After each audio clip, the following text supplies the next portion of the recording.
หล่อโอ้น้อตัวเราแอบมักผู้สาวเขาบ่แลบ่สน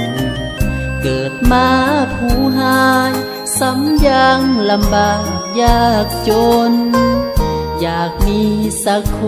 นหน้ามนมาช่วยเยียวยาแต่วาสนาชีวิตเกิดมาต้อยต่ำตากแดดหน้าดำตรากตรำทำงานจะมีสาวใดสนใจเมตตาสงสารเคียงข้างร่วมฝันกับอายมีบ่คนดี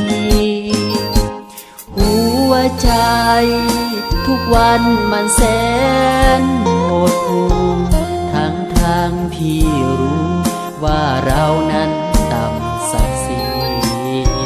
ได้แค่แนมเบิ่งนวลน้องเหมือนดังทีวีเดินผ่านทุกวันแถวนี้คนดีผู้งามโสภาอายเองขอเพียงได้แค่แลจ้องเก็บภาพของน้องเอาไว้ยามนอนหลับตาช่วยเป็นแรงใจ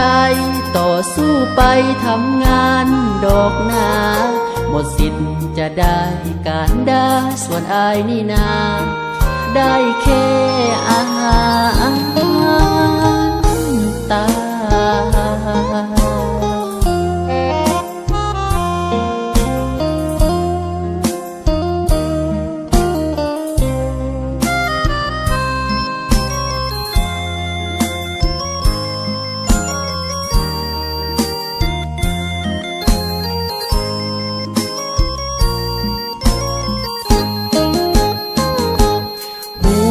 ใจ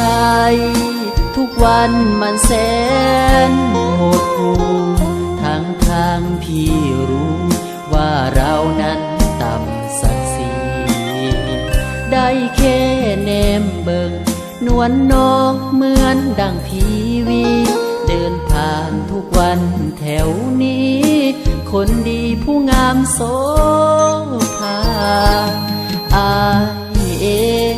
ขอเพียงได้แค่แลจ้องเก็บภาพของน้อง